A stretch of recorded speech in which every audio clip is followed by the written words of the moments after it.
Somali জলদস্যুদের কবল থেকে মুক্ত বাংলাদেশি জাহাজ এমভি আবদুল্লাহ সংযুক্ত আরব আমিরাতের আজমানের হামরিয়া বন্দরে নোঙর করেছে।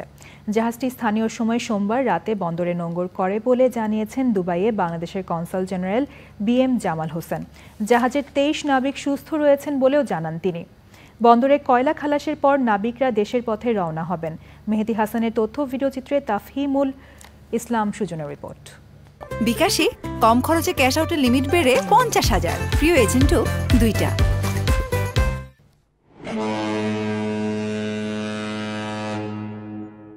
ভারত মহাসাগর থেকে কয়লা বোঝায় বাংলাদেশি জাহাজ এমভি আবদুল্লাহ 12 মার্চ দখল করে নেয় সোমালি জলদস্যুরা। জাহাজটিতে থাকা 23 বাংলাদেশি নাবিককেও জিম্মি করে তারা। 31 দিন পর 14 এপ্রিল সমঝোতার মাধ্যমে জাহাজ ও নাবিকদের মুক্তি দেয় জলদস্যুরা। মুক্তির পর সংযুক্ত আরব আমিরাতের আমজানের হামেরিয়া বন্দরে পৌঁছায় এমভি আবদুল্লাহ। সোমবার রাতে জাহাজটি দুবাইয়ের আমজানের হামেরিয়া বন্দরে নোঙর করে।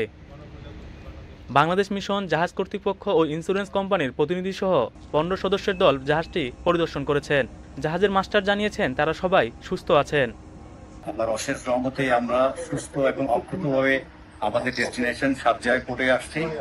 তো আমি সবার কাছে দেশবাসী এবং বহির্বিশ্বে যারা আমাদের জন্য দিনটা তাও দোয়া করেছেন এবং আমাদের মালিকপক্ষ সর্বপক্ষ চেষ্টা করে আমাদেরকে অতি অল্প সময়ে আমাদেরকে মুক্ত করে এনেছেন, সেজন্য আমি সবার কাছে কৃতজ্ঞ প্রকাশ করছি। নাবিকদের মনোবল চাঙ্গা রয়েছে বলে জানিয়েছেন দুবাইয়ের বাংলাদেশ কনসুলেটর জেনারেল। প্রত্যেকটি নাবিকের সাথে কথা বলেছি, তারা সুস্থ আছে, তাদের মনোবল যথেষ্ট চাঙ্গা আছে। ডক্টর তিনি আছেন, তিনি সবার সাথে কথা বলেছেন, দেখেছেন এবং প্রাথমিক যে প্রযোজ্য ক্ষেত্রে যে হেলথ চেকআপের যে বিষয়টি আছে সেটি তিনি দেখভাল করছেন। হামেরিয়া বন্দরে কয়লা খালাস প্রক্রিয়া শেষে নাবিকদের সবাই জাহাজে করে দেশে ফিরবেন বলে জানিয়েছেন এমভি আবদুল্লাহর কর্তৃপক্ষ। তাফহিমুল ইসলাম সুজন, চ্যানেল আই।